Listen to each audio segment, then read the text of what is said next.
Hello everyone. GST refund की ये जो सीरीज़ है उसका थर्ड और लास्ट पार्ट है।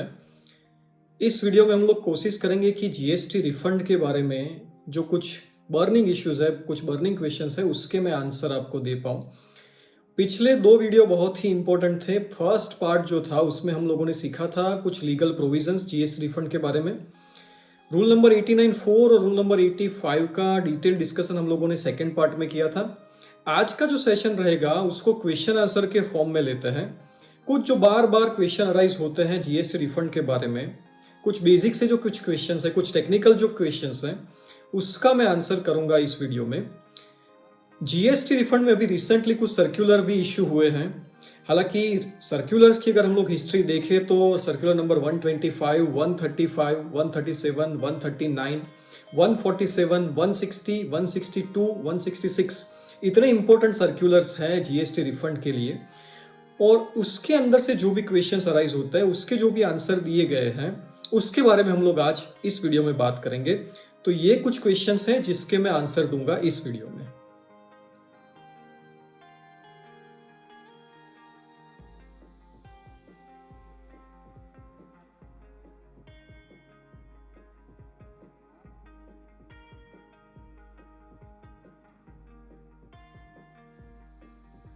दोस्तों, सबसे पहला जो क्वेश्चन है वो ऐसा है कि मैंने अपने कुछ रिटर्न्स जो है वो फाइल नहीं किए हैं, तो क्या मैं रिफंड के लिए अप्लाई कर सकता हूं अंडर सेक्शन 54?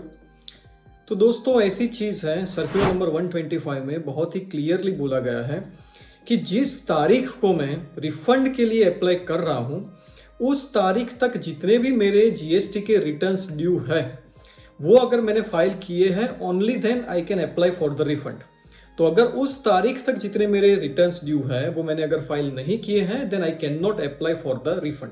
तो पहले क्वेश्चन का सीधा साधा आंसर ये है कि अगर मैंने रिटर्न्स फाइल नहीं किए, जितने भी ड्यू हैं up to the date of filing of the refund claim, तो मैं रिफंड के लिए अप्लाई नहीं कर सकता। दूसरा बहुत ही इंटरेस्टिंग क्वेश्चन ये है कि भाई जो पीरियड होता है जिसके लिए मैं रिफंड अप्लाई कर रहा हूं, उसका क्लबिंग मैं कैसे कर सकता हूं। मान लीजिए कि अप्रैल से लेके मार्च तक के पूरे फिनेंशियल ईयर को क्लब करके मैं एक एप्लीकेशन कर सकता हूं, या ऐसा हो सकता है कि जनवरी से लेके जून तक के पीरियड को मैं क्लब करूं। तो एक पैराग्राफ नंबर 8 हुआ करता था सर्कुलर नंबर 125 में, जो आपको ऐसा बोलता था कि आप पीरियड को क्लब करके जीएसटी रिफंड के लिए अप्लाई कर सकते हैं, लेकिन इस क्लबिंग में दो फिनेंशियल ईयर को आप क्लब नहीं कर सकते। दो फिनेंशियल ईयर को क्लब नहीं कर सकते, इसका मतलब ये हुआ कि मैं जनवरी, फरवरी, मार्च को क्लब कर सकता हूं, लेकिन फरवरी, मार्च, अप्रैल इस तरीके से मैं क्लबिंग नहीं कर सकता जहां पर दो फिनेंशियल ईयर कंबाइंड हो जाए। ऐसा पैराग्राफ था, पैराग्राफ नंबर 8। इसकी वजह से काफी टैक्स पेयर्स को दिक्कतें आई और एक केस फाइल हुआ दिल्ली हाईकोर्ट में। प्रीतम्बा बुक्स प्राइवेट लिमिटेड का केस है, जिसमें दिल्ली हाईकोर्ट ने बोला कि भाई सर्कुलर के थ्रू आप कोई एडिशनल कंडीशन ऐसी इंपोज नहीं कर सकते, ये इनजस्टिस है। तो ये जो कंडीशन इंपोज की गई है कि भाई मैं दो फिनेंशियल ईयर्स को कंबाइन नहीं कर सकता हूं जीएसटी रिफंड के एप्लीकेशन के लिए, उसको दिल्ली हाईकोर्ट ने अल्ट्रा वायर्स बताया। उन्होंने बोला कि इस कंडीशन को हम लोग नहीं मान सकते। इसी बेस पे 31 मार्च 2020 को एक सर्कुलर इश्यू हुआ डिपार्टमेंट की तरफ से, सर्कुलर नंबर 135, जहां पर उन्होंने बोला कि भाई आप फिनेंशियल ईयर को भी कंबाइन कर सकते हैं। मतलब कि ऐसा जरूरी नहीं है कि मेरा जो कॉम्बिनेशन ऑफ द पीरियड है वो एक ही फिनेंशियल ईयर के अंदर हो, क्लबिंग मेरा स्प्रेड हो सकता है फॉर डिफरेंट फिनेंशियल ईयर्स। तो ये भी पॉसिबल है रिफंड के लिए, ये भी आप कर सकते हैं, ये भी फैसिलिटी है। दोस्तों, तीसरा क्वेश्चन बहुत ही इंपॉर्टेंट है। कुछ केसेस में क्या ऐसा हो सकता है कि 2 साल कंप्लीट हो जाए उसके बाद में भी मैं जीएसटी रिफंड के लिए अप्लाई कर पाऊं? हाल ही में एक सर्कुलर इश्यू हुआ है, सर्कुलर नंबर 166, जो नवंबर 2021 में ही इश्यू हुआ है, जहां पर क्लियरली बोला गया है कि अगर आपका रिफंड कैश लेजर में जो बैलेंस है उसके रिफंड के लिए है, आपकी जो एप्लीकेशन है वो कैश लेजर का बैलेंस है उसका रिफंड लेने के लिए है, तो वहां पर जो आपका सेक्शन 54 है उसके एक्सप्लेनेशन में जो रिलेवेंट डेट की डेफिनेशन दी है, जहां पर 2 साल की कंडीशन इंपोज की गई है कि 2 साल के अंदर आपको रिफंड के लिए अप्लाई कर देना पड़ेगा, अदरवाइज वो टाइम बार्ड हो जाएगा, वो इस सिचुएशन में एप्लीकेबल नहीं होगी। तो अगर कैश लेजर के बैलेंस का रिफंड है तो ये 2 साल मेरे लिए एप्लीकेबल नहीं होंगे। लेकिन ये तो बहुत ही सिंपलिस्टिक बात है, एक बहुत ही सिंपल सा केस हम लोगों ने लिया है कि भाई सिर्फ रिफंड किस चीज का है, तो रिफंड है सिर्फ कैश लेजर का। मान लीजिए कैश लेजर के बैलेंस का रिफंड नहीं है, आईटीसी का रिफंड है। और कई बार ऐसा होता है, एक टेक्निकल एग्जांपल के तौर पे मैं आपको बताऊं कि लेट्स से अप्रैल 2018 से लेके मार्च 2021, ये 2 साल की कंडीशन है यहां पर। तो लेट्स से कि 18-19 के साल का रिफंड मैंने अगर मार्च 2020 में अप्लाई किया है, अब मार्च 2020 में मैंने अप्लाई किया, इसका मतलब ये हुआ कि मैंने विद इन 2 इयर्स एप्लीकेशन तो कर दी है। सिर्फ अगर मैं अप्रैल 2018 को गिनूं तो मैंने 2 साल के अंदर तो एप्लीकेशन कर दी है। अब मैंने 2 साल में एप्लीकेशन तो की, लेकिन जीएसटी डिपार्टमेंट ने मुझे डेफिशिएंसी मेमो दिया इन RFD 03। अगर आपने मेरे पिछले वीडियोस देखे होंगे रिटर्न के बारे में, रिफंड्स के बारे में, तो वहां पर मैंने बात की थी कि सर्कुलर आपको ऐसा बोल रहा है कि जब भी आपको डेफिशिएंसी मेमो दिया जाता है RFD 03 में और उसके रिस्पॉन्स में जब भी आप एप्लीकेशन फाइल करते हैं तो उस एप्लीकेशन को नई एप्लीकेशन माना जाएगा। इसका मतलब यह हुआ कि मेरी original application with in the time period थी, 2 साल के अंदर मैंने ओरिजिनल एप्लीकेशन फाइल की थी, लेकिन डेफिशिएंसी मेमो मुझे मिला 15 दिन के बाद और उसके रिस्पॉन्स में मैंने दूसरी एप्लीकेशन फाइल की। अब ये जो दूसरी एप्लीकेशन में फाइल कर रहा हूं वो तो मेरे लिए फ्रेश एप्लीकेशन है। तो फ्रेश एप्लीकेशन जब मैंने फाइल की तो वो टाइम बार्ड है, क्योंकि ओरिजिनल एप्लीकेशन मैंने टाइम लिमिट कंप्लीट होने के 1 या 2 दिन पहले ही फाइल की थी। तो अब मैं जब उसका रेक्टिफाइड वर्जन जब डालूंगा, रेक्टिफाइड एप्लीकेशन जब करूंगा, तो नेचुरली वो टाइम बार्ड हो जाती है। तो इसमें तो एकदम इनजस्टिस हुआ है टैक्स पेयर को कि भाई मैंने तो एप्लीकेशन टाइम पे कर दी थी, अब आपने मुझे डेफिशिएंसी मेमो दिया, उसके रिस्पॉन्स में मैंने एप्लीकेशन नहीं डाली है, तो उसको आप लोग टाइम बार्ड बता रहे हैं। तो इस सिचुएशन को अवॉइड करने के लिए rule number 90 sub rule number 3 में नोटिफिकेशन नंबर 15/2021 जो मई 2021 में इश्यू हुआ है, उससे एक अमेंडमेंट किया गया है। यह अमेंडमेंट आपको ऐसा बोल रहा है कि जिस तारीख को आपने ओरिजिनल एप्लीकेशन की, उससे लेके जब आपको डेफिशिएंसी मेमो मिला, उतने पीरियड का जो ड्यूरेशन है, उतने जो डेज है, वो आपको एडिशनल मिलेंगे, ये जो 2 साल की टाइम लिमिट है उसको कैलकुलेट करने में। तो ये जो पीरियड है आप एडिशनल और ऐड कर दीजिए 2 साल की एक्सपायरी में, उतना पीरियड रहेगा आपके पास एप्लीकेशन करने को, रिलेवेंट डेट को कंसीडर करने को। तो इसका मतलब ये नहीं है कि भाई हर बार 2 साल के बाद जब भी मैं एप्लीकेशन करता हूं तो वो एक्सपायर हो जाती है, टाइम बार्ड हो जाती है। ऐसी सिचुएशन में जहां पर ओरिजिनल एप्लीकेशन मेरी विद इन द टाइम थी, लेकिन डेफिशिएंसी मेमो की वजह से जो नई एप्लीकेशन मैं डाल रहा हूं वो टाइम बार्ड हो जा रही है, तो इतने एडिशनल डेज मुझे मिलता है because of the amendment to rule number 90 sub rule number 3। तो ये एक यूजफुल चीज है।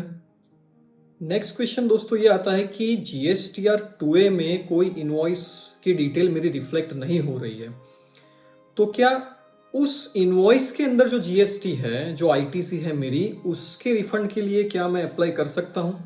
That is a question. 125 number का जो सर्कुलर था उसमें ऐसा बोला गया कि भाई भले ही GSTR 2A में कोई इनवॉइस रिफ्लेक्ट नहीं हो रहा है, आप उस इनवॉइस की सर्टिफाइड कॉपी ऑफिसर को सबमिट कीजिए और उसके बेस पे वो आपके रिफंड को सैंक्शन कर देगा। लेकिन बाद में डिपार्टमेंट ने अपने स्टैंड को चेंज किया। 31 मार्च 2020 को एक नया सर्कुलर इश्यू हुआ, सर्कुलर नंबर 135, जिसमें बोला गया कि अगर इनवॉइस की डिटेल GSTR 2A में रिफ्लेक्ट नहीं हो रही है तो उस ITC का आप रिफंड क्लेम नहीं कर सकते। दूसरा, एक और क्वेश्चन आता है कि भाई during the scrutiny of the refund application officer को लगता है कि कुछ ITC तो इस पर्सन ने गलत ले ली है, ITC तो उसको वो एलिजिबल ही नहीं था ITC के लिए। सेक्शन 17 सबसेक्शन 5 में लेट्स से कि ब्लॉक थी ITC, ऐसी ITC ले ली है उसने और उसके रिफंड के लिए उसने क्लेम किया है, तो उस सिचुएशन में क्या होगा? उस सिचुएशन में ऑफिसर को ये करना पड़ेगा कि रिफंड एप्लीकेशन को तो सबसे पहले वो रिजेक्ट करेगा और जो रॉन्गली अवेल्ड आईटीसी है उसके डिटर्मिनेशन ऑफ टैक्स के लिए सेक्शन 73 या 74 की नोटिस वो इश्यू करेगा टैक्स पेयर को और उसके थ्रू ये जो रॉन्गली अवेल्ड आईटीसी है उसकी रिकवरी की जाएगी। एक और क्वेश्चन आता है कि क्या एलयूटी या बॉन्ड जो है वो कंपलसरी रिक्वायरमेंट है। हम लोगों ने देखा था पिछले वीडियो में कि विदाउट पेमेंट ऑफ टैक्स आप गुड्स को या सर्विसेज को एक्सपोर्ट कर सकते हैं। वहां पर आपको एलयूटी या बॉन्ड देना पड़ता है, लेटर ऑफ अंडरटेकिंग या तो फिर बॉन्ड देना पड़ता है। मान लीजिए कि मैं एक्सपोर्टर ऑफ सर्विस हूं और बिना एलयूटी फाइल किए मैंने कोई सर्विस एक्सपोर्ट कर दी, तो क्या इस सिचुएशन में एक्सपोर्ट ऑफ सर्विस के जो बेनिफिट्स हैं जिसमें कि आईजीएसटी नहीं लगता है मेरे ऊपर और जो आईटीसी है उसका मैं रिफंड क्लेम कर सकता हूं, ये बेनिफिट मुझे मिलेंगे या नहीं मिलेंगे। तो सर्कुलर आपको ऐसा बोल रहा है कि भाई जो एलयूटी है या तो बॉन्ड है वो एक प्रोसीजरल रिक्वायरमेंट है, उसको आप लोग प्री कंडीशन मत मान लो। तो भले ही मैंने एलयूटी फाइल नहीं किया है लेकिन बाकी सारी कंडीशंस एक्सपोर्ट ऑफ सर्विस की जो section 2 subsection 6 of IGST act में दी है वो अगर फुलफिल हो रही है और मैंने बाद में एलयूटी फाइल कर दिया तो officer should allow the refund of input tax credit. तो ये जो बॉन्ड या लेटर ऑफ अंडरटेकिंग है उसको प्रोसीजरल रिक्वायरमेंट माना गया है, उसको बाद में भी आप फाइल कर सकते हैं, ये प्री कंडीशन नहीं मानी जाएगी रिफंड लेने के लिए।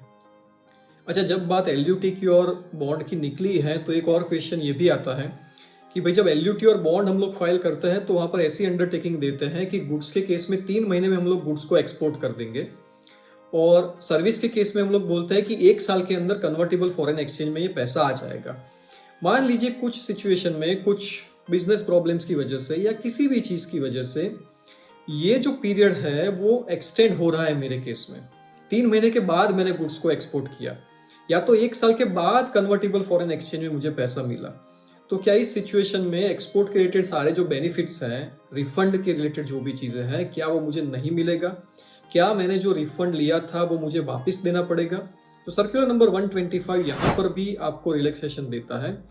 ये ऑफिसर्स को ऐसा बोल रहा है सर्कुलर कि भाई 3 महीने का भले ही उन लोगों ने अंडरटेकिंग दिया है लेकिन कुछ कंडीशन में 3 महीने के बाद एक्सपोर्ट किया, एक्सपोर्ट तो हो चुका है गुड्स, तो उस सिचुएशन में रिकवरी मत कीजिए। भले ही सर्विस के केस में अंडरटेकिंग दिया है मैंने कि 1 साल के अंदर कन्वर्टेबल फॉरेन एक्सचेंज में पैसा आ जाएगा, चलिए 1 साल और 1 महीना हो गया, 2 महीने हो गए, उसके बाद पैसा आ रहा है, तो उस सिचुएशन में भी इसको प्रोसीजर मान के आप भूल जाइए, उसके लिए रिकवरी करने की जरूरत नहीं है, ऐसा क्लियर कट लिखा है सर्कुलर नंबर 125 में। नेक्स्ट क्वेश्चन लेता है। नेक्स्ट क्वेश्चन ऐसा है कि भाई क्या बीआरसी यानी कि बैंक रिलेशन सर्टिफिकेट जो होता है या तो एफआईआरसी फॉरेन इनवर्ड रेमिटेंस सर्टिफिकेट जो है, क्या वो सबमिट करना कंपलसरी है आईटीसी के रिफंड के लिए? तो दोस्तों ये समझना पड़ेगा हमको कि जो एक्सपोर्ट ऑफ गुड्स है वहां पर कहीं पर भी रियलाइजेशन कन्वर्टेबल फॉरेन एक्सचेंज में होना चाहिए ऐसी कंडीशन नहीं दी गई है। ये जो कन्वर्टेबल फॉरेन एक्सचेंज में पैसा मिलना चाहिए ये कंडीशन है सिर्फ एक्सपोर्ट ऑफ सर्विस के लिए, जहां पर बोला गया है कि भाई रिसिपिएंट जो है वो आउटसाइड इंडिया होना चाहिए, location of the supplier India में होना चाहिए और पैसा कन्वर्टेबल फॉरेन एक्सचेंज मिलना चाहिए, प्लेस ऑफ सप्लाई जो है वो आउटसाइड इंडिया होना चाहिए। तो ये जो सिचुएशन है, ये जो कंडीशन है कि भाई कन्वर्टेबल फॉरेन एक्सचेंज में पैसा मिलना चाहिए, वो सिर्फ एक्सपोर्ट ऑफ सर्विस के लिए है। और एक्सपोर्ट ऑफ सर्विस हम लोग तब बोलते हैं जब कन्वर्टेबल फॉरेन एक्सचेंज में हमको पैसा मिल रहा होता है। तो फॉरेन इनवर्ड रेमिटेंस सर्टिफिकेट की रिक्वायरमेंट जो है वो एक्सपोर्ट ऑफ सर्विस के लिए है, एक्सपोर्ट ऑफ गुड्स के लिए नहीं है। एक और क्वेश्चन दोस्तों पूछा जाता है कि भाई जो वैल्यू है वो section 15 of the GST act के मुताबिक अलग है और कस्टम की वैल्यू अलग है, तो ये जो रिफंड के लिए मुझे दोनों में से कौन सी वैल्यू को लेना है, कौन सी वैल्यू के बेस पे मैं कंप्यूटेशन करूंगा? कस्टम वैल्यू वाली वैल्यू लूंगा मैं कि जीएसटी में जो सेक्शन 15 मुझे बता रहा है वो वैल्यू लूंगा? तो यहां पर सर्कुलर आपको ये क्लैरिफाई करता है कि दोनों में से जो लोअर होगा that value you are required to take. तो अगर दोनों वैल्यूज अलग अलग आ रही है तो दोनों में से जो कम होगा वो वैल्यू आपको लेनी पड़ेगी। एक और चीज है, सेक्शन 54 में एक रेस्ट्रिक्शन दिया गया है कि अगर एक्सपोर्ट ड्यूटी इज लेविएबल तो उस सिचुएशन में आप रिफंड के लिए अप्लाई नहीं कर सकते। तो इसके रिलेटेड एक क्वेश्चन ऐसा था कि भाई एक्सपोर्ट ड्यूटी मेरे गुड्स में लेवी तो होती है, लेकिन because of some exemption provided under the custom I am not liable to pay the export duty. तो क्या उस सिचुएशन में भी मुझे रिफंड नहीं मिलेगा because export duty is leviable? तो सर्क्यूलर नंबर 160 कुछ क्लैरिफिकेशन देता है इसके बारे में कि भाई जो इंटेंशन लॉ का है वो ऐसा है कि अगर आपको एक्सपोर्ट ड्यूटी भरनी है तो ही आप रिफंड क्लेम नहीं कर सकते अंडर सेक्शन 54। अगर एक्सपोर्ट ड्यूटी लेविएबल तो है कस्टम में, लेकिन बिकॉज ऑफ सम एग्जम्पशन और as the goods are nil rated there आपको एक्सपोर्ट ड्यूटी पे करने की जरूरत नहीं है अगर, तो ये जो रेस्ट्रिक्शन दिया गया है सेक्शन 54 में वो आपको हिट नहीं करेगा। उस सिचुएशन में आप रिफंड के लिए बिल्कुल अप्लाई कर सकते हैं। तो ये भी एक बेनिफिशियल चीज है जो सर्कुलर में दी गई है। तो दोस्तों ये कुछ इंपॉर्टेंट क्वेश्चंस थे जो बार बार अराइज होते हैं, जिसका मैंने आंसर करने की कोशिश की। इसके अलावा भी कोई क्वेश्चन अगर रिफंड के रिलेटेड या जीएसटी के किसी भी मैटर के रिलेटेड है तो आप कमेंट बॉक्स में लिख सकते हैं। I will try my level best to answer those questions friends. Thank you very much.